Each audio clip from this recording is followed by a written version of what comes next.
Hi again, everybody. Time for today's rant, and it is brought to you by Roy's Umbrella. Need a home loan, looking to do a refi? Just go online, roysumbrella.com. That's roysumbrella.com. Hey, what's the most important position on a football field?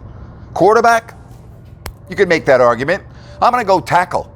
And you've seen it now in the NFC Championship game, Green Bay and Tampa, and it was on full display yesterday in the Super Bowl. You lose one tackle, you're in trouble, but you might be able to survive. Lose both your starting tackles, you're done. You're screwed. Doesn't matter how good your quarterback is. Todd Bowles and the Buccaneers just clamped down on Kansas City. They took advantage of their awful offensive line, and Mahomes really didn't have any time to do anything yesterday.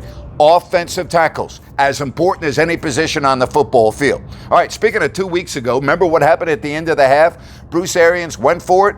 It turned around the game, and Green Bay really at that point, they weren't going to win the contest. Same thing yesterday. What the hell is Andy Reid thinking about? You have 55 seconds left. Tampa only has one timeout.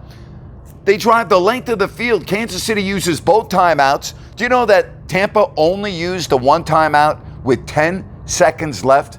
10 seconds left. They score a touchdown, and for all intents and purposes, again, the game was over at half. That's a terrible decision by Andy Reid. Speaking of terrible, the whole situation with Andy Reid and his son Britt allegedly driving under the influence, ran into two vehicles, and as we speak, there's a 5-year-old girl in intensive care fighting for her life in Kansas City, and CBS doesn't even mention it until 3 minutes and 41 seconds left in the fourth quarter.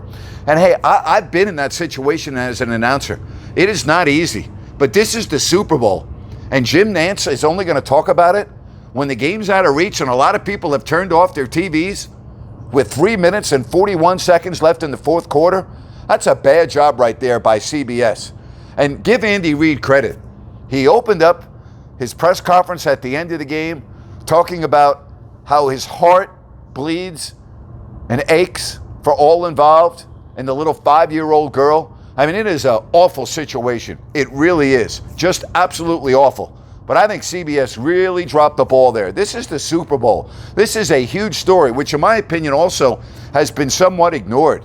I don't get that. We have a coach on a National Football League team, Britt Reid, the son of Andy Reid. It's the Super Bowl. And I'm not saying it should overshadow the game, but it's a big story. And again, I think they dropped the ball in the coverage yesterday. Tell me what you think. All right, leave me a comment at Grant Napier Show. And don't forget, tomorrow on my podcast, Steve Albert, the brother of Marv, he's had an amazing career. He's done a lot of championship boxing matches, including Tyson Holyfield when Tyson bit his ear off. We're going to talk to Steve about that and a lot more. That's tomorrow on my podcast if you don't like that. Hey, if you like what you're seeing, do me a favor. Give me a thumbs up, subscribe, leave a comment. I'll get back to you. And as always, thank you so much for watching Grant's Rant.